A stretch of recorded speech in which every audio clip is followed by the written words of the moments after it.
পরপর দুটি ছিনতাইয়ের ঘটনায় মোট 3 জনকে গ্রেফতার করলো বাঁকুড়া সদর থানার পুলিশ। ধৃতদের কাছ থেকে উদ্ধার হয়েছে ছিনতাই করা সোনার গহনা, বাজেয়াপ্ত করা হয়েছে ছিনতাইয়ে ব্যবহৃত দুটি বাইকও। গত 1 আগস্ট বাঁকুড়ার লোকপুর এলাকায় এক গৃহবধূর গলা থেকে সোনার হার ছিনতাইয়ের অভিযোগ ওঠে।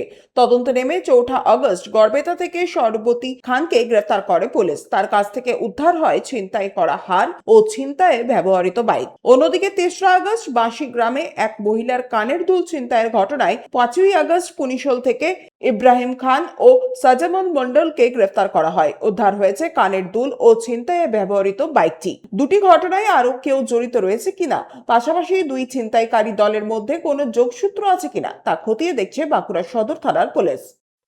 বাঁকুড়া থানায় গত 1 তারিখে অর্থাৎ 1/8/2026 কিছু দুষ্কৃতী একটি মোটরসাইকেল করে এসে একটি গোল্ড চেন লোকপুর এলাকা থেকে ছিনতাই করে। তো সেই ঘটনায় আমরা সবরতী খান বলে একজনকে অ্যারেস্ট করেছি, যার বাড়ি গড়বেতা।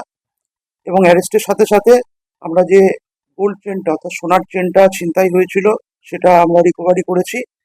এবং এর সঙ্গে যে মোটরসাইকেলটা ইনভলভ ছিল সেই মোটরসাইকেলটা আমরা সিজ করেছি। এটা একটা ঘটনা গেল। তো এর সঙ্গে আরো যারা যুক্ত আছে তাদের নামগুলো আমরা পেয়েছি, তাদের এগেনস্টেও আমরা তাদের খোঁজ চলছে এবং তাদেরও আমরা অ্যারেস্ট করব।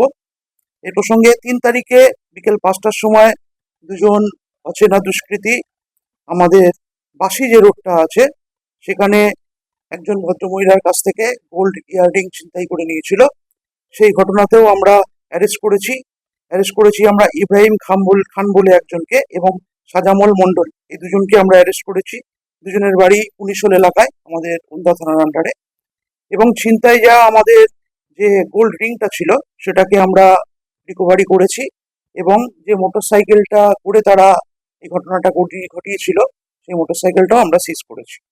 এই দুটো হলো ছিনতাইয়ের যে দুটো ঘটনা বাঁকুড়া থানায় রিসেন্টলি ঘটেছে।